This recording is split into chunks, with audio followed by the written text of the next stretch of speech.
Mahamat Déby's election as Chad's president follows the 2021 death of his father Idriss Déby and marks the completion of the country's 3-year transition from military rule. It also means the Déby family has ruled Chad since 1990.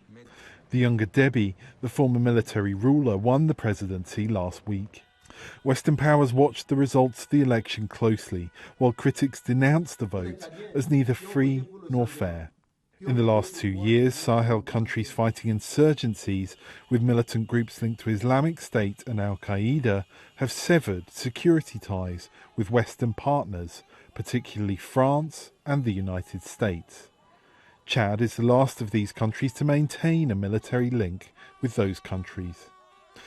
Asked if Western nations will be eager to work with Déby now that he is a civilian and not a military ruler, one analyst replied, He's more legitimate to a certain extent, both domestically and internationally.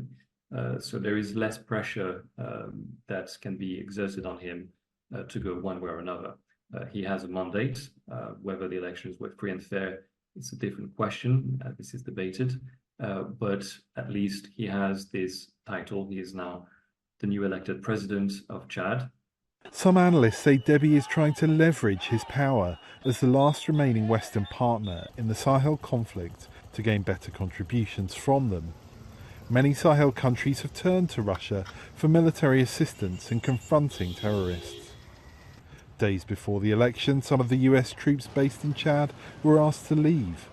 The United States has said it's keen to negotiate the return of the troops now that the election is over. Gouvi thinks Washington may confront Déby on the issue, even as attention shifts to other parts of the continent. I think in general we've seen interest waning since probably around 2021, shift focus away from the central Sahel and towards countries on the Gulf of Guinea, coastal states. Another analyst, Dan Izenga of the Washington-based Africa Center for Strategic Studies, says he doesn't think the US does want to further disengage from Chad, but may be looking to reassess how it engages with the region. Have we been acting in accordance with our values and interests, or have we been acting in ways that are perhaps counterproductive, or if not counterproductive, not necessarily moving the needle in the direction that we would like to see in terms of improved security or improved development or improved socioeconomic conditions just for people in general. Several analysts told VOA that despite Déby's victory, he is not immune to being ousted in a coup. Coups are increasingly common in the Sahel, leading to the nickname Africa's coup belt.